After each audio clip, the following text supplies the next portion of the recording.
पुढच्या वर्षी एक बॅच झाली पाहिजे, पुढच्या वर्षीपासून एक पेपर झाला पाहिजे आणि ते आम्ही आमचं सरकार आल्यानंतर करू. आमचं सरकार ह्या ऑक्टोबर नोव्हेंबर मध्ये बसल्यानंतर आम्ही करू.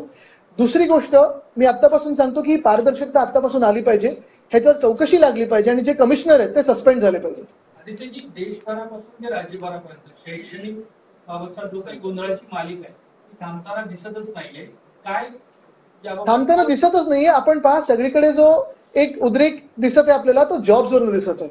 मग आरक्षणाची मागणी असो की कुठची असो, ही साधारणपणे आपल्या देशात बेरोजगारी वाढत चालली आहे. रोजगार हवेत, तरुणाई वाढत चाललेली आहे, पण तरुणाईच्या हाताला रोजगार नाहीत. आणि जे आम्ही सतत सांगत आलेलो आहे की आमचं हिंदुत्व हृदयात राम पण हाताला काम आहे.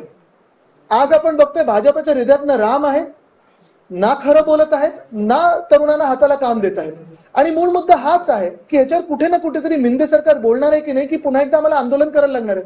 पोलीस भरतीचा विषय बघा ना, 17,000 पदांसाठी 17 लाख ऍप्लिकेशन येतात. त्याच्यात डी फार्मा वगैरे करणारे लोक आहेत, बी फार्मा करणारे लोक आहेत. आपने जो बताया कि नीट के बारे में जो आपने बताया कि नीट के बारे में क्या कहना है आपका? नीट के जो घोटाला हुआ उसके बारे में? नीट के बारे में तो मुझे लगता है सभी हम लोग कह रहे हैं, इसलिए तो अभी एग्जाम कैंसिल हुई है. वो घोटाला